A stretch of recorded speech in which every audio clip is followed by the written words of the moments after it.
delivered PR speeches to this club before, mostly focusing on PR strategies for businesses, organizations, and even our club. But today, I would like to focus on personal branding, also known as self-promotion. Mr. Toastmaster, fellow Toastmasters and guests, welcome to Me, Myself, and I, PR strategies for beginners. Today, I am going to cover why we should even care about self-promotion, the mindset needed to be successful and create in a fun and easy way, and my top 3 tactical tips that can get you started on your journey to self-promotion today.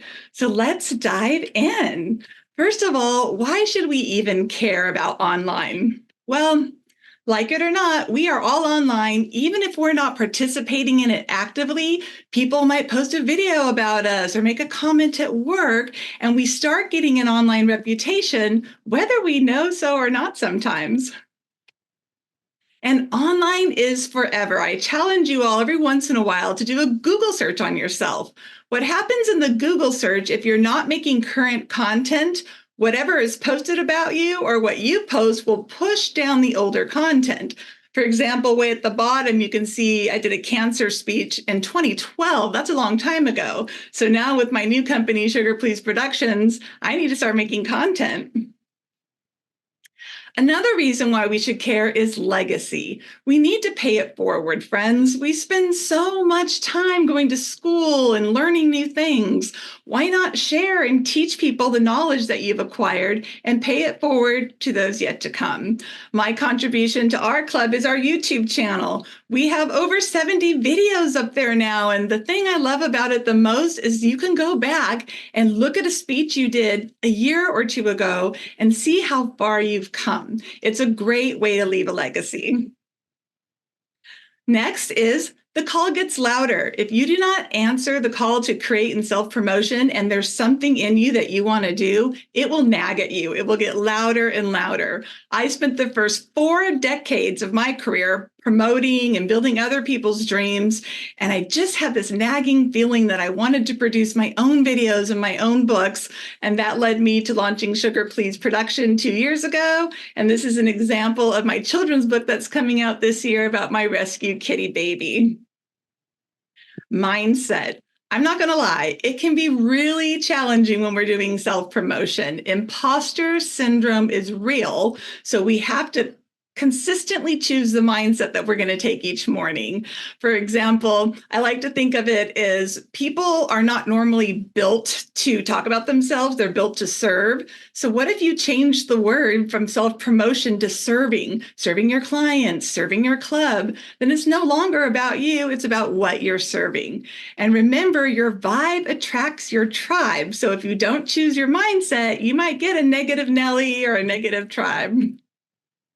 Joy is a choice. When we are creating, try to bring some fun in it. These are 2 examples of Toastmaster meeting examples of their meeting notices on Facebook.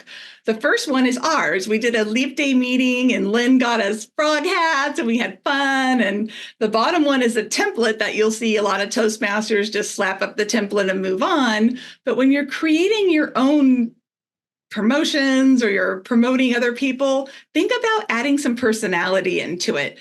Templates are very easy and deceiving, but people want to see people. We want to know who's in that club. What are they like? Do they have a sense of humor, or are they serious? There are some Toastmasters clubs that are all about humor. There's some that are more serious. So I think we do a great job of showing our personality online.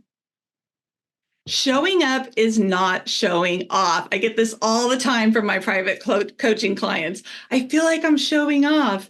And in working with Mara, she was a little bit on the shyer side when it comes to theatrics. And she is just a great example of going all in and drinking the Kool-Aid. Mara did a speech at our last in-person meeting about getting on her soapbox and talking about how we do financial literacy wrong for children. And she brought a soapbox and got up there and did her speech. It was adorable. It was self-promotion for her books, but it was done in a fun and engaging way, not an icky salesy way.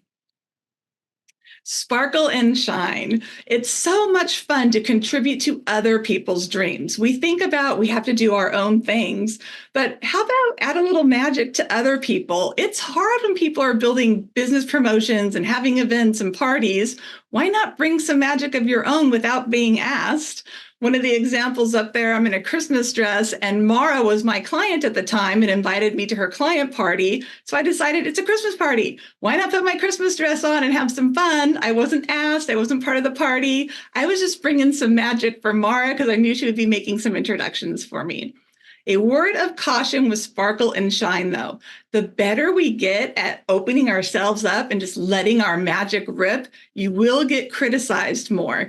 It's not because you're doing anything wrong. It just, some people, they wish they could do it, or they have an idea that they've sat on for too long. And when they see someone else just crushing it, a little bit of jealousy can creep in there, and it's natural. So if someone's giving you negative comments, I really encourage you to explore them. Are they true? Are they jealousy? Are they exaggerated? If they're true, you can still learn from them and make your next speech even better. So don't be afraid of any criticism. Just make sure you've explored it and make sure if it was true or not.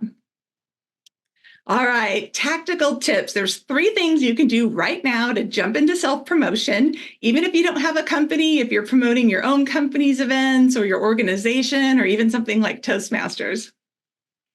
My first favorite one is LinkedIn. People used to Google us first to see what we're about. Now they go to LinkedIn.